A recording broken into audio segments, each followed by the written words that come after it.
What's up, everybody? It's Ricky Analog from StockTraders.net, ready to get this new webisode of how to dig done. And this is the much anticipated how to calculate a float episode. And judging by a lot of things I've seen on Twitter lately, this is a much needed discussion. So let's do the disclaimer real quick, guys. As always, this is just for informational and educational purposes. It's not a solicitation to trade. I am not a licensed financial advisor. Please do your own homework, guys. This disclaimer will be in the description of all the YouTube videos I post, so make sure you familiarize yourselves with it. So let's get into it, guys. Float calculation. First of all, why is it important? Well, it's important to know the float, one, so you can know how to anticipate a stock will trade, basically trying to gauge what the possible volatility will be. But I think more importantly, considering a lot of the people that do SEC filing digging are really looking for red flags, they're probably short bias and they're probably looking to short companies that may have an offering in the works or some sort of financing. Float becomes very important in those situations because it is what gives you the ability to know how much a company can raise. So 1/2 of the calculation for that is from the float, the other half being the highest closing price of the stock in the last 60 days. And from that you get your MVPHS, which is important because if you are under 75 million as a company, you can only raise 1/3 of that total in any rolling 12-month period. So that is the main reason we need to know an accurate float. So I solicited suggestions from the Twitter following on what tickers people would like to see. And the first one that came up was PTI, which I think is a great one because I am swinging that short from Friday, and they probably have an offering coming. I'm assuming it'll happen sometime early this coming week, and it's been in place. So let's tackle it real quick. Actually, you know what? Real fast, I realized after kind of looking into these that none of the examples that were suggested are going to be super simple methods. So just to kick things off, let's do a real quick and easy one, guys. And a lot of the tickers that you may be looking at are going to have recent 424 filings. And as long as the company is a turd under 75 million for the MVPHS, they will have to disclose what their float is in these. And it's according to rule IB6. So let's just use IZEA as an example. If you want to know IZEA's float, they can't hide it. Not that they're not trying, but they can't. So you can just go to their most recent 424. Make sure you note the date, right? So this is less than a month old. Actually, as of today, it is a month and 1 day old. Sorry, time flies. And it'll tell you right here, guys, 8.8 million shares outstanding common stock held by non-affiliates, and that's what makes it the float. Non-affiliates. That means not including the shares held by insiders and people that hold over 10% of the OS. So it also tells you what the MVPHS is, 17 million. So if these guys want to raise capital, the most they can raise in any 12-month period is 1/3 of this number. And then they also tell you how much they have raised in the last 12 months. They've already raised 3.5 million. And you can see they're raising another 2 here. So that puts them at 5, which is almost the full amount that they're able to do. Yeah, you can see they're pretty much raising exactly the full amount. They're eligible to offer and sell up to an aggregate of 2.111 million shares. And look at the total that they're getting right here, right?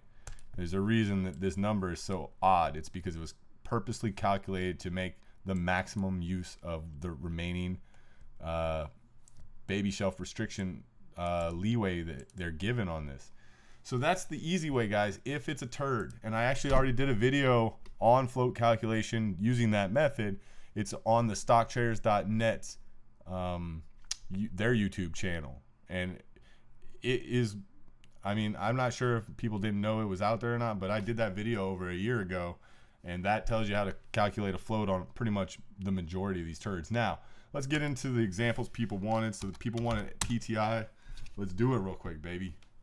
All right, so I'm looking for the most recent numbers to go off of, and the problem with them is that they were over 75 million when they filed this shelf. And you'll know that because when you go in here, there's nothing telling you what their float is, and because they don't have to disclose it. So what we are going to use is the proxy from the last shareholder meeting, which is basically they send these out to stockholders to let them know there's an annual meeting and what they're going to vote on, but they also have to disclose who their insiders and beneficial owners are. So what we're looking for in this table of contents is the security ownership of certain beneficial owners and management. Boom. See the table? Now, if you aren't a subscriber to BAMSEC, I don't think you can download this.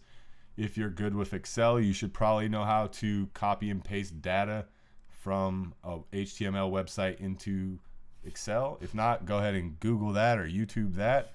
And we have a subscription, so we're just going to click on download. And bada bing, bada boom, we can open this. And I'm going to show you guys how to get a very good number to go off of. And I will also explain my thought process out loud. So I always put right here, guys, my own column called actual, because all these numbers here include other things like derivatives, like warrants and preferred or any convertibles, and we don't want those. We just want to know how much common stock they hold. And how do you find that out? Well, in this table, all these guys have numbers. Well, most of them have a number next to them, which is for the footnotes. You need to read the footnotes, guys. I know sometimes it's a pain in the butt, but it's doable. Just go through these and it tells you what the numbers are representative of. So we're starting right here at number 2. Number 1 is just telling you blah blah blah where they're located. PTI. Go to Boston if you want to visit them. All right, number 2, guys. It is 5.5 million common. It also includes 2,000 shares of common stock held by one of their I'm assuming this is like a sister company or a subsidiary. And then it also lists that, getting down to the bottom. So it says Dr. Barrett beneficially owns 82,000 shares of common stock underlying options that are exercisable. So those get pulled out because 82,000 of them are options. And I think that's it in here. So let's just subtract out the 82,000, I think. I just want to double check, make sure I'm not missing something. Okay. So we're going to subtract that 82,000 from what they reported over here. Then we're going to move on down to the next one. And these guys, they get the whole amount. So when it's like that, you just hit equals, go highlight that one and hit enter. Number 4. They have all of their shares. It's all common is what I mean by that. No derivatives in there. And the next one, 3.3 million. What number was that? 5. All common stock, okay. Next one, 6. 2.9 common stock, and it was 2.9. All right, they have all those. And Novartis, which is another biotech, it's number 7, and they have all theirs. Now, here we get to our first executive, number 8, and you'll see 598,000 of those shares are options that are exercisable. And one of the things you need to do is you need to go to down here, and the date it was filed was 4/19, so we're looking for anything newer than that with that guy's name, and there's nothing, meaning he never exercised any of those options, meaning they come out of there. They're not held by him right now. So how many was it? It was, which number? 8? He has 50,000 shares of common stock. It also says that number is not even showing another 47,000 shares of restricted stock units, so you don't have to pull those out, but this is all he has. Now I will show you this. A lot of times when you copy and paste a number from HTML into Excel, it puts this extra space behind the number. You need to click up here and hit backspace, get rid of that, and it'll turn it into a number, or else that won't get added correctly when you do formulas. Potion Lee. I love that name. What's up, Potion? Number 9. 118,000 are underlying options. And it also has some restricted stock units that are not listed there. So the 118,000, what's he showing up here? The whole thing. So he has zero common stock. Everything he has is just derivatives. Benito, 90,000. All of his are options. 0. All right, so now here's important.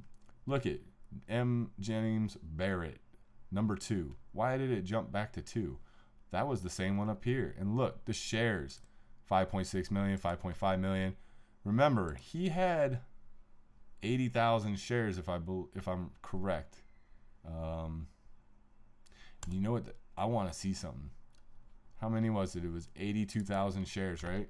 I want to see if that number plus this number here equals this. Because if it is, it means we didn't have to take it out of here. So equals this plus this. It's damn close. Oh, and there was 2,000 or something else, wasn't there? 2,000. What was it? It was 2,000 shares of common stock by NEA Ventures. I feel like that's probably the difference.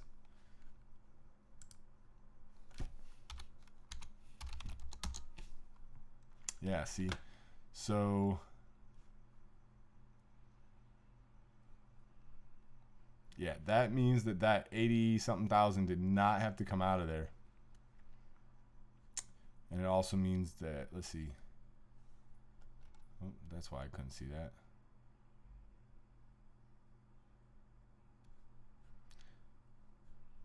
So this can just equal, whoops, this. This is just the 80,000. I messed that up, but at least we caught it. Hope you guys saw what that was. That was, I figured that they had included, let's see,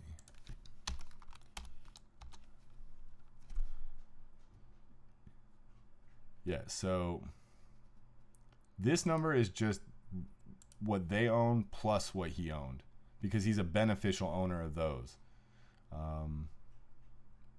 plus the 2,000 that they own, but he doesn't. I don't think those would go there, because you can't double count shares. That's the whole purpose of this, guys, is like, we can't just put 5 million here and 5 million here, because then you're doubling what these guys are claiming they own, meaning you would have a much smaller float than what is true. So it's important to make sure you guys distinguish that. Don't let shares get double counted.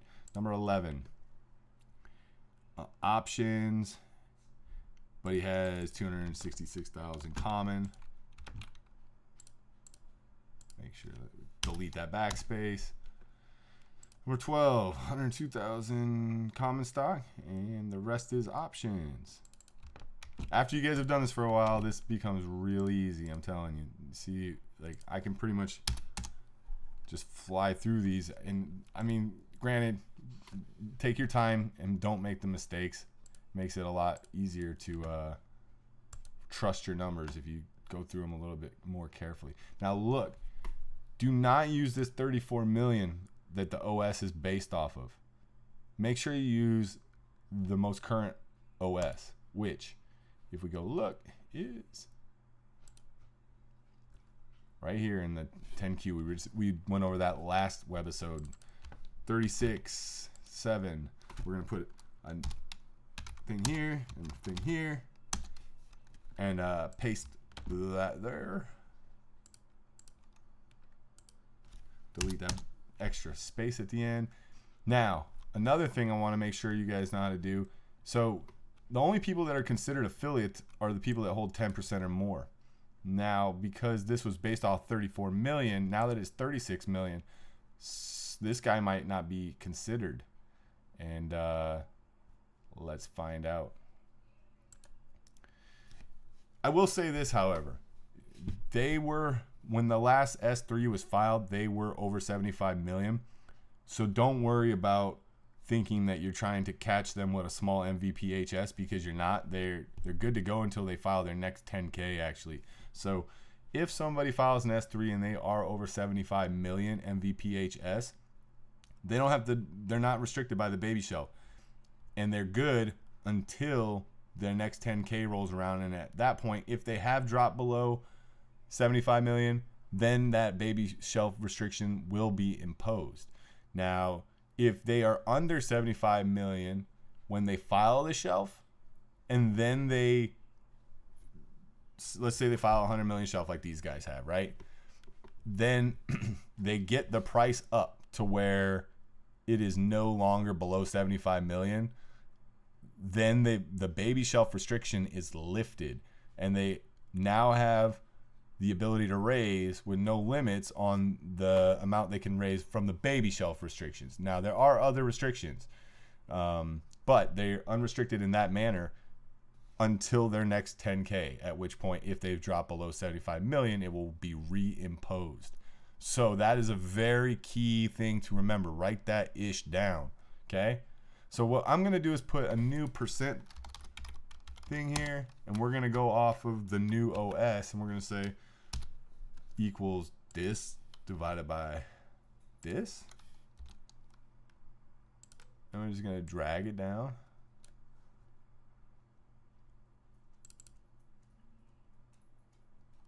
Oh, sorry.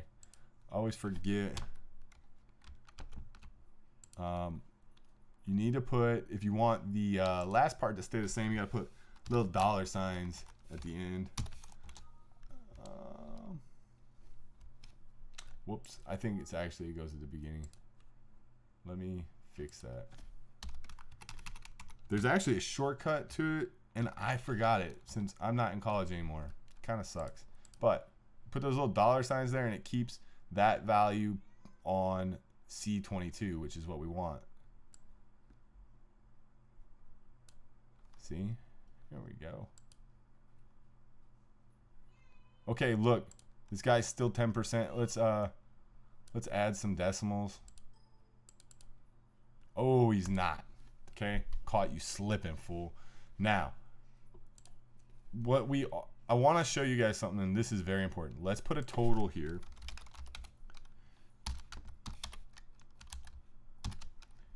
And we're going to sum these up. Okay, that's 22 million shares, guys. Let's make it bold so it stands out a little. And then you see how they had 7 million under the executives and directors. That's not even close to correct, because look, it's really just boom, 500K. We'll make this one bold. Now, let's just do the OS minus what they hold and minus what they hold, and you'll see, oh, I forgot something, guys, and this is important. Let's insert a row right here. After you go and pull this chart or this table, you want to see if since then anybody else has filed a 13D or G. And there have been. Look, One Globe Cap, June 15th. Who are these guys? What do they own? They own 2.3 million shares. We got to give them a spot. We'll just put it right here.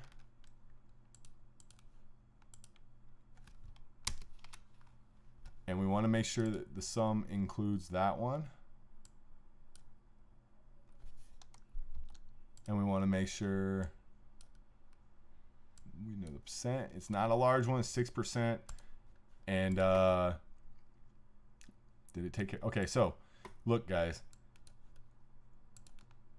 This is what I would call the tradable float, okay? When you want to know how this thing's going to trade during the day, assume it's going to trade like a 12 million share float, because even though these guys aren't affiliates because they're currently less than 10% holders, it doesn't mean those shares are being traded left and right. Now, granted, on a run like PTI had. Let's pull up the chart and kind of discuss that for a second. On a run like this, did some of those guys dump? They could have. We'll see filings by Monday, I think, if they did. But some of these guys, if you go and look how long they've been holding this thing, they're not really the type that are going to be dumping. Like Prudential Financial, like some of these guys they're invested. So it is what it is. But this is not the textbook definition float. This is just what I would consider how it's going to trade. And if you want the textbook definition float, let's just show you guys. It's going to be this number. Actually, let's do affiliates hold these shares. Just, what is it, 10 million? So it's going to be this minus this minus this. This is going to be the textbook float. This is what the SEC would calculate their float as, especially if they needed to prove that they had an MVPHS of above 75 million, which they definitely do, especially with a 1035 close. Oh my God, I keep doing this, guys. I'm sorry, I forgot to change back to this. So all I did there was added this affiliates one, and this right here is just these two numbers added together, because those are the guys that hold 10% or more. Okay, don't count this guy, he's under 10%. So if you're looking, the textbook float is going to be almost 26 million shares. Now it's not going to trade like a 26 million share float. Okay, it's going to trade like a 12 million share float because of all these beneficial owners. Important to note, guys, the difference between a beneficial owner and an affiliate. Okay, so that's PTI. Let's move on to the next example. And hopefully I don't mess up again like that with the switching screens. I want to show you guys the charts because sometimes they're very important to see what's actually happening behind the scenes. The next one that someone wanted to know about was GEVO. It wasn't something that was in play this week, but it was definitely in play recently. Let's look at the chart on this one. You guys see this big run. Now what I'm going to show you guys is this magic trick they did with an ATM, which is why GEVO makes such a great example. Okay, so let's go back to the filings. Let's see here. I don't even know if I need an Excel sheet for this one. Now I know from knowing GEVO that they did a reverse split somewhere right in here, and then they ran this thing up. They did a ATM. Actually, they did an ATM in February, somewhere back here. And they let this thing kind of, I'm sure they sold some of the ATM in here, but then they did the reverse split. And you guys know what happens when you guys split the float down to about 1 million shares or whatever the heck they took it to. And here, we can even go look at it. It was a 1 for 20, guys. And the OS was, what, 22 million? Let me find it. Look at no insider ownership. Why? Because they know. They know what's going to happen. No, there's no affiliates holding this. Nobody 5% or more. It's just some insiders with very small amounts of shares. And I bet you most of those are stock options, stock options, stock options. Get out of here. Look, 22.7 million OS. And they did a 1 for 20. You see what I'm saying? Like, so that's how. Oh my God, I did it again. I gotta look at, guys. I'm so sorry. I gotta remember to switch back to these screens. This is just the last stockholder meeting. They were voting on that reverse split. I'm sorry, I'll show you again. Look, 1 for 20. Gonna go to boom. Look at nobody holding nothing, and all these are like stock options. So here's the 22.7 million OS prior to the split. They split next to nothing on that OS, and so they get this major run. I don't know if they knew they were going to get it that high, but boy oh boy did they take advantage of it. So I'm going to show you this little magic trick they did. Here's the February This should be the February ATM for, no, this was the other stuff. So, dude, these guys are a real doozy. Where was, oh, that's 2017. Here it is, 2018. All right, there's the 1, 2, 3, 4. All right, watch what they do. Here's the magic trick, and let's open up a 10Q for good measure. Started out with a 5 million ATM. They disclose their float down here. They don't tell you the amount of shares, but they tell you how they calculated it.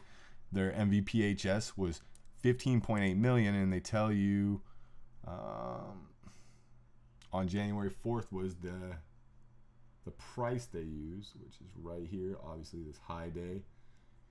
So the price was, well, this is post reverse split, so hard to, let's see, closing price $13.98, and then you have to multiply by 20 because that was after they reverse split.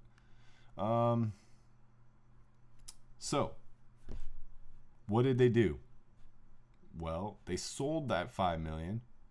What happens in effect when you sell your ATM into the public retail hands, you're growing the float, and as the float grows, you multiply a higher number by the price to get your MVPHS. So you can increase the MVPHS through an ATM.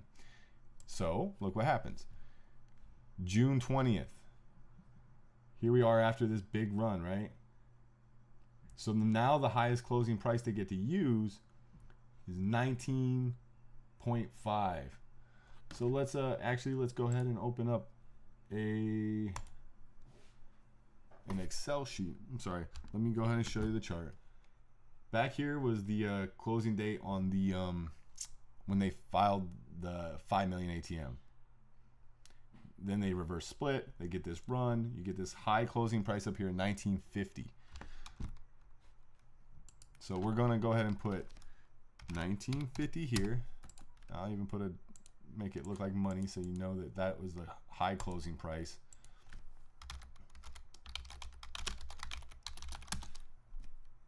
And we're gonna go and look.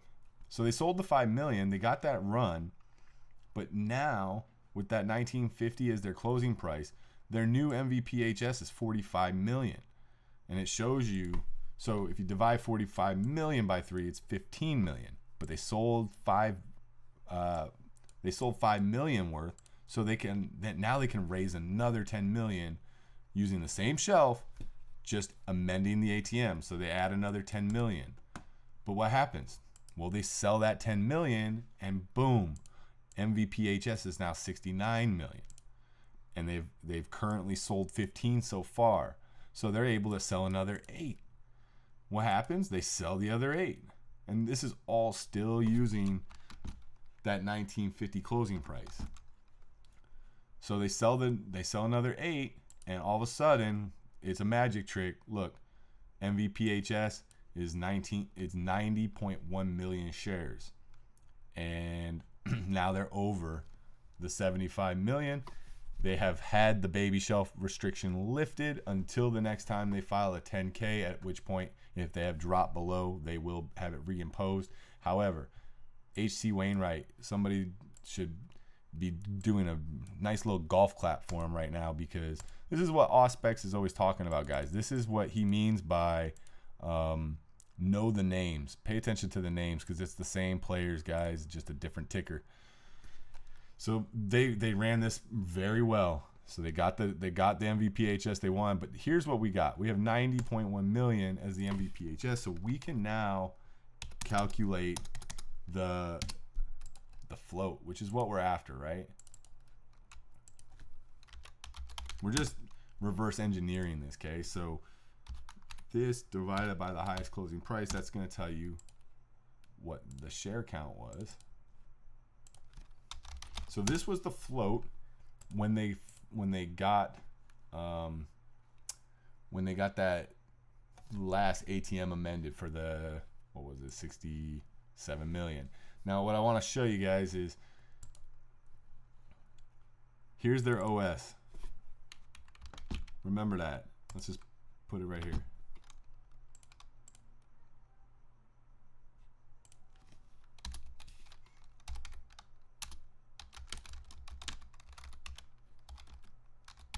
I think it was June 30th. I didn't really look. Oh, July, I'm sorry.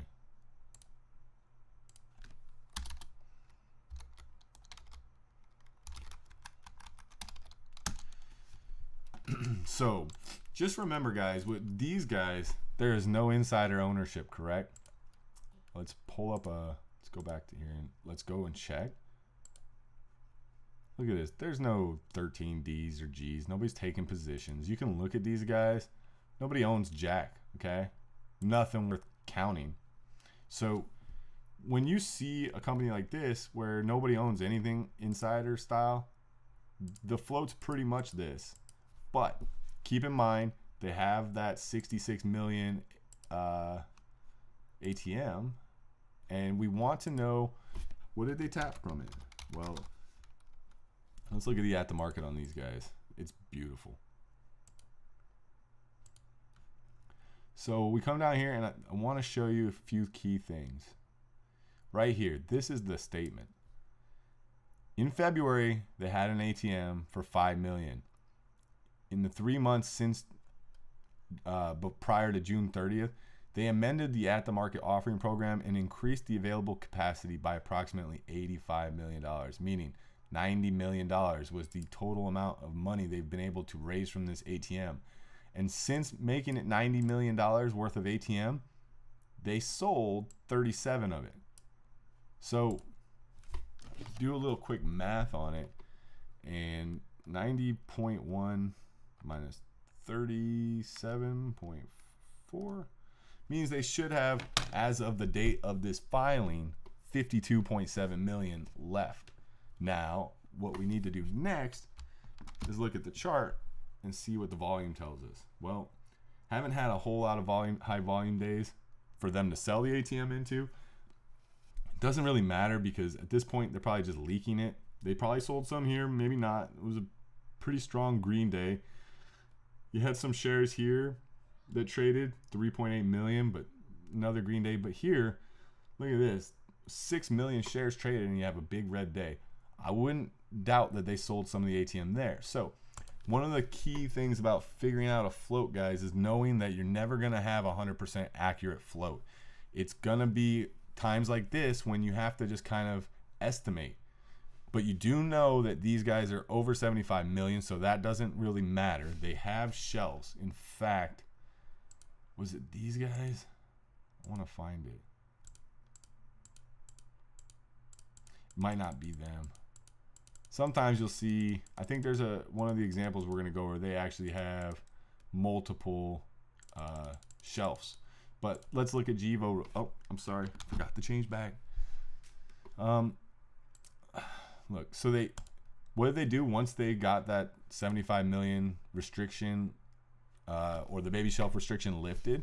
They went and filed a $300 million shelf. So guys, next time these guys run their stock price way up, just know what's looming. Know that this 300 million is just waiting to get tapped, and they still have 52 million minus whatever they've sold since the last 10Q to dump on you guys.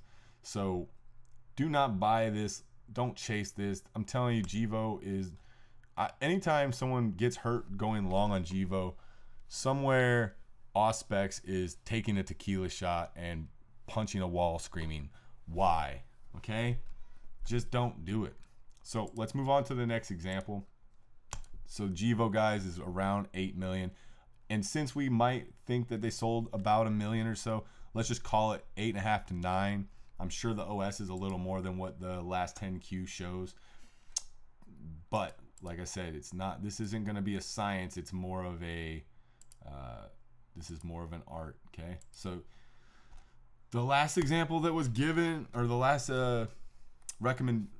request that was given, was ears. And I hate you for that. Frolic at Lucas or _ Lucas. You suck. Because ears sucks, and here's why. So we're gonna have to start our own little Excel sheet. And let me open up their chart as well. So the reason it's okay to want to know about them, or why I'm not going to turn this down, is because they had this run. And it is important to know, guys, okay?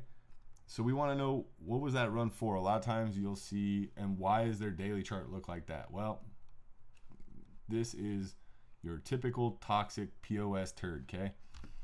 So let's start by noting they don't have any proxy filings yet. If you look up here, they did have an annual shareholder meeting. So this pisses me off that they go and pull this crap and they don't do the proxy filing for it.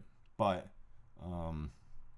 nonetheless, we still need to be like, you can't complain. You got to figure it out, right? So they, what was this? Is this the offering that we were looking at?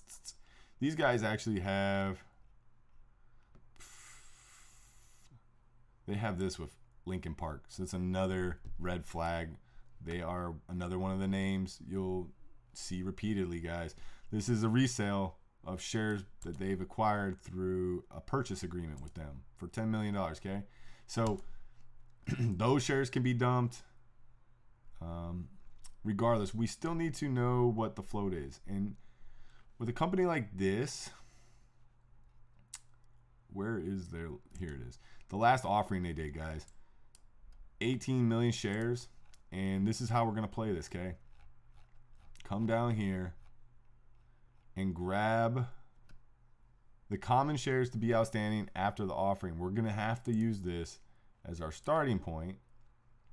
Okay, and they also have an over allotment allowance. And if I remember correctly, let's find out. But I thought that these guys actually got turned down on the over allotment. I might be wrong. Let's find out. When was that filing? 7/16. So it's probably one of these ones.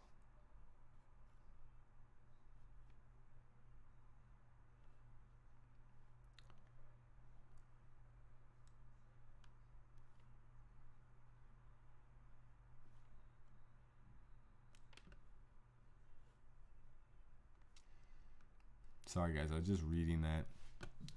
Actually, I don't think I had read this before. This is just saying that they, let's see,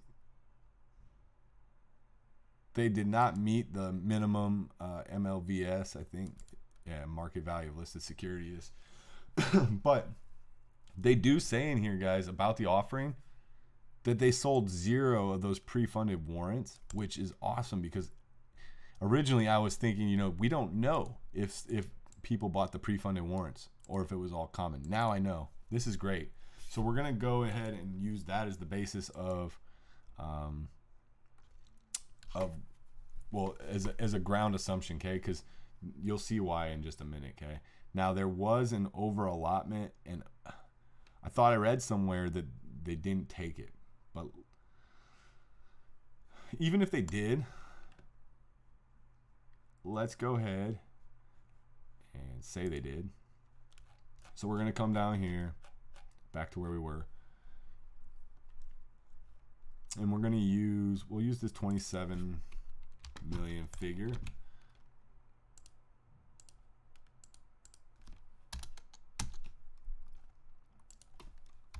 Say that's the OS. And the only way we're really able to figure out very much on this, on these guys, so they have warrants that could have been dumped and most likely were during this move, okay? But they also, the only other way we can really look into these guys is looking at their holdings. So we're looking at these guys to see who has 10% or more.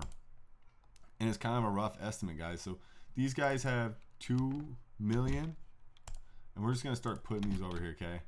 Now I will point out one thing, and that is that's not 10%. So remember what we did with PTI, where it's like there's a tradable float and then there's the textbook definition of the float, right? So this won't come out of there when we're calculating the actual textbook definition of the float. But it's important to know that those shares most likely weren't trading, but very well could have been getting dumped. And You know, actually, to be honest with you, if they got dumped, we should see some filings, and I thought we probably would have already seen them because usually they have 2 days to disclose a change of, I think, 5% or more. Maybe it's less. I would have to go. It's impossible to memorize every rule, guys, but just know where to find the rules if you don't know them, okay? So, like, if I need to go look up what the time frame is someone has to file when they change a ownership position, I'll go find it. I know where it's at. So polish up on your Google foo. All right, guys. Morgan Stanley, not Jack. Look, they actually, that's less shares than what they owned the previous filing, so they're downsizing. Always a great sign, right? Meyer Thomas. Now this guy has a lot, so we're gonna put him over here.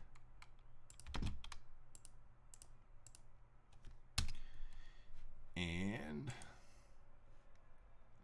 Sofinova, not a lot. And you know why? These guys all got shafted on the reverse split. That's why. Regardless, though, they could have sold. They could have dumped.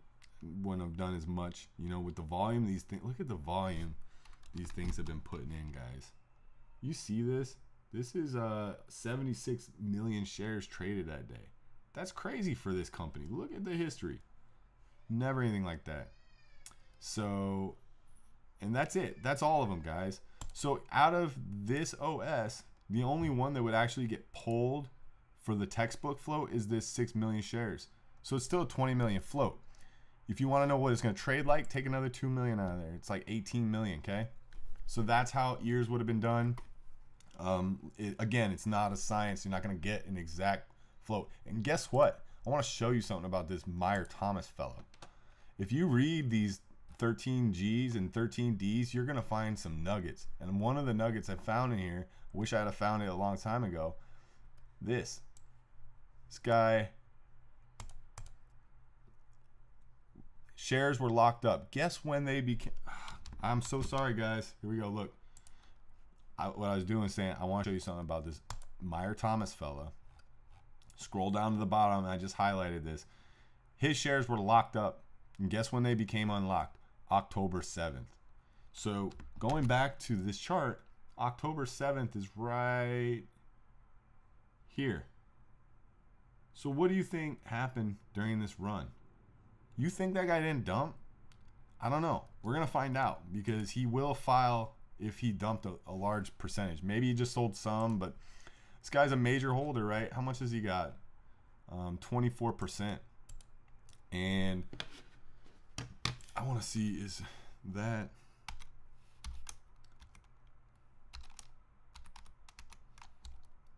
So it's like 22% if they did the over allotment. When was this filed? 7/23? And the offering was done when? Shit, dude. I'm so sorry, guys. So I just tried to calculate what percent this is of this. It's 22%. But that's because we used the over allotment. And I said, okay, when did they do the offering? It was 7/16. They give them like 30 days, I think, for that over allotment. Where is it in here?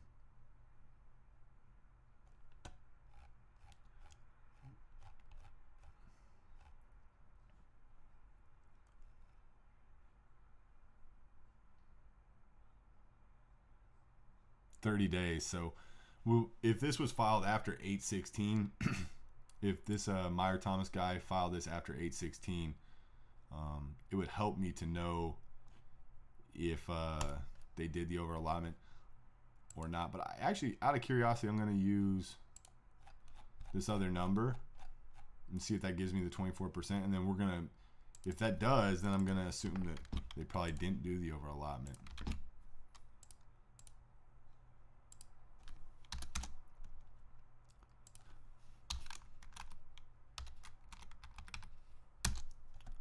Yeah, so you know what? I'm going to say that this is the OS here. This 24 million. And I'm going to say that this guy is the only one that you would take out for the float. So that's going to put them at 18 million. But it's going to trade like a 16 million if you take this 2 million out as well. But the 19 million is what I would use for the MVPHS, and the high closing price of whatever this was. It's not that high really. It's they got a close of $1.48, so they're still far away from reaching the 75 million and getting out of that hole. But they still have a whole Charlie Foxtrot of warrants and that purchase agreement with Lincoln Park Capital. So you got to also keep in mind, guys, that there's all those warrants, there's all those shares from Lincoln Park Capital. That OS is probably going to be growing by the day, especially with this run they had. I'm gonna throw in GEVO, guys, because somebody had asked about it, and it was kind of interesting. Anyway, I want to show you guys. These are really old filings. All their stuff's really old, except they have the newer 20Fs, which seem to always be late anyway. They're due a 20F soon. It should be 11/15/2018, and we'll get numbers from 6/30/2018. But let's just look real quick. These guys have, somebody was wanting to know the float on this, and I'll just point out they have, where is it, 2.4 million in the OS, and there is a guy that owns, I guess I can close this. Actually, let's keep it open for 1 second.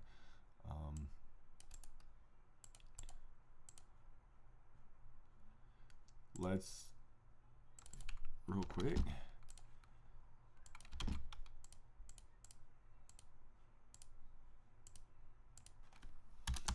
Let's just say that's the OS. And there's a guy that has like 40%, owned 40% of the OS at one point, and I'll show you him. He's in here. They did a they did a really weird reverse split in 2015. It was 4 for 5, but then after that one, they did one in 2017 that was 1 for 5. And these guys didn't put a freaking table of contents, so you gotta scroll down till you find their ownership, which is here. So this guy had this 41%, right? But those got split by 5. So this is what he owns. And you know what I never did was I never went to see if he sold or if it shows, but we'll do that here in a second. But if this was the OS and this is your only big holder, then this is what you're looking at for a float, guys. Okay. So the only thing that would change is if that guy sold. So what's his name? Zulong Zhu. That's a great one. And we have nothing new since 2015. And in fact, you see there's the 4.8 million shares he had. Nothing's changed. There's your eco, guys. Bada bing, bada boom. Check me out at stocktraders.net. How to dig with your boy Ricky Analog. I'm hoping that this really helps some people. I want you guys to take the knowledge and apply it, and then learn more than I know, and then share it with me. All right? Peace.